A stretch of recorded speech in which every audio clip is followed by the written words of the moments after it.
find my car keys.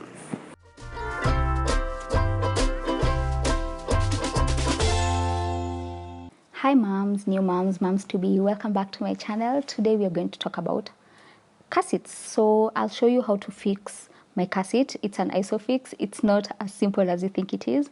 I didn't know how hard that was, and most people usually have a hard time trying to fix it. So I'm going to show you how to fix it my way, not my husband's way. My way. You'll be struggling by yourself, for example. So I'll show you how to do that. But before we get into fixing the car seat, there's some very important things you need to look out for before shopping for a car seat. So I'll take you through some things that we thought were useful before shopping for a car seat, and then we'll fix it.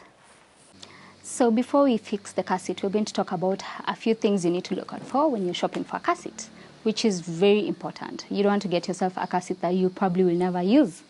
So the first thing, there are 4 points that you need to look out for.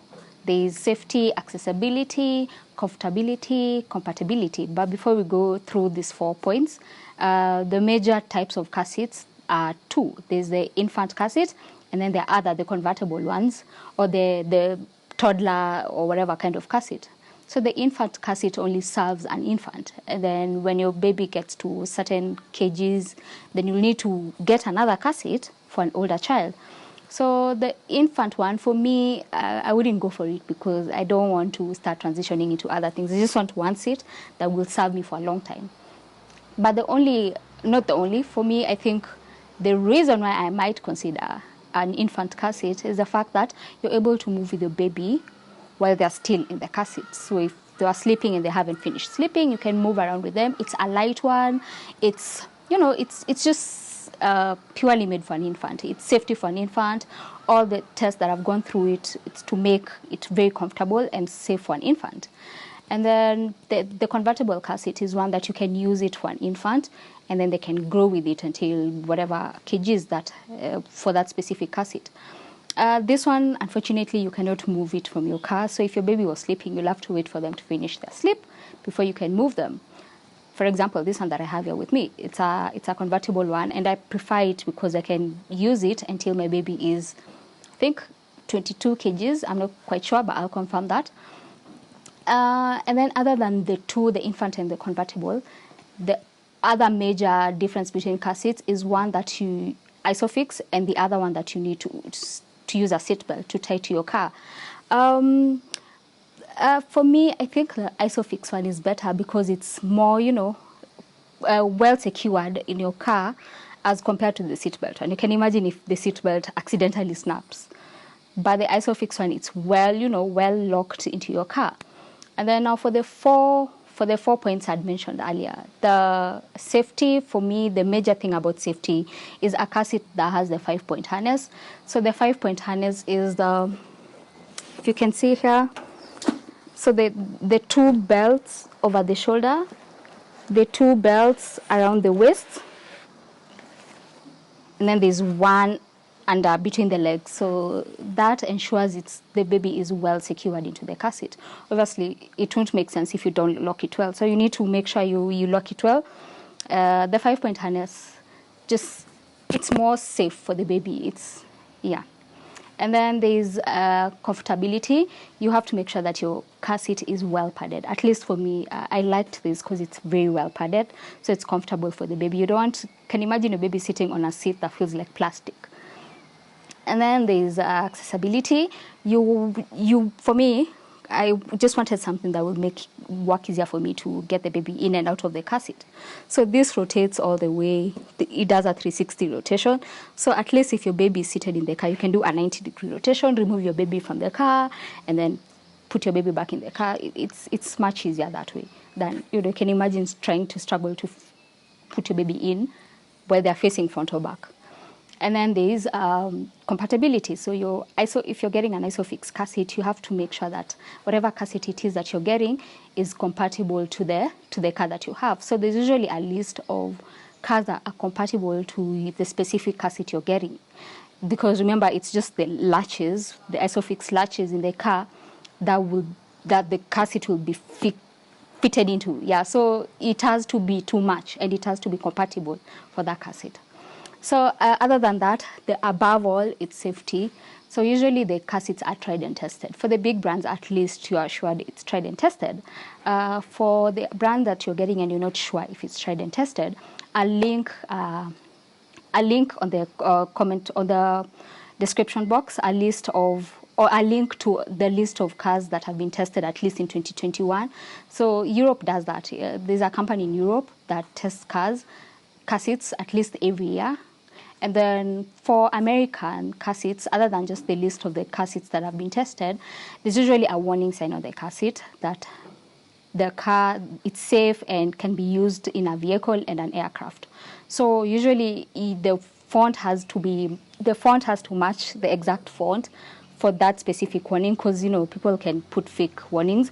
So you have to make sure it's a legal and the right kind of warning for that car seat. If it doesn't have, if it's American car seat and it doesn't have that warning, it's just safe to not buy it, because you don't know if it's been tried and tested, and you don't want to try and test it on your baby.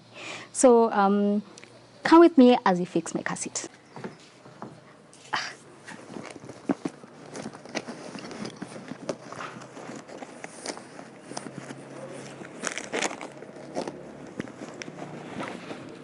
Can't find my car keys.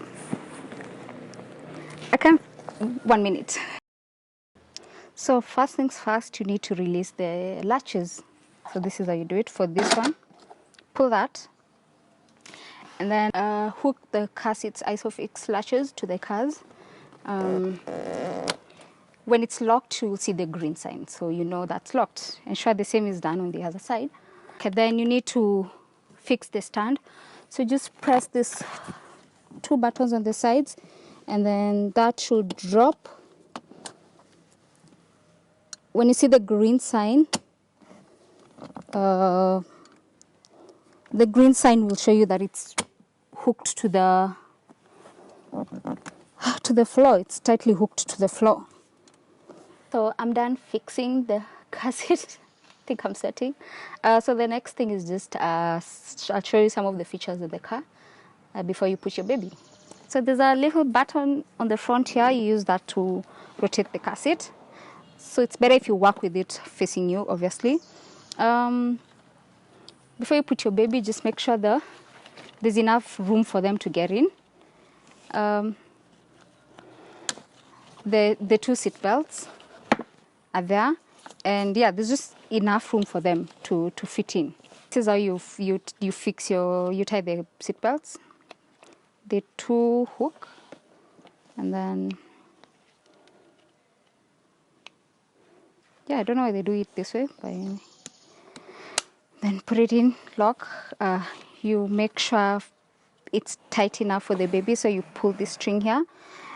Usually the safe tightness is 2 fingers in between you and your baby's shoulder. So you don't want it too tight on the baby, and you don't want it too loose.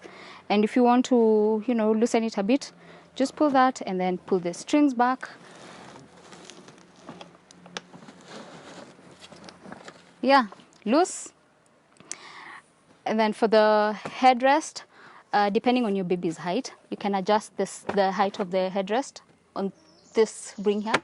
So that you can pull it up or pull it down depending on your baby's size. And then finally, you want your baby to be safe. So that way, after making sure your baby's in and well tied, and the seat is well hooked to the car, you just rotate it facing backwards, and then rotate and release, and make sure that you'll hear the click to make sure it's well secured. Positioning of the seat depends on your child's age, or should I say size. For a newborn child, this incline is the safer position for them. And then so the older they get, there's a lever here, you just pull it, and then you just adjust the seat depending on their size. You want them to be at an upright position when she's a little bit bigger, she. And then I think more or less that's that for a car seat. You want to keep everything as it is with the car seat.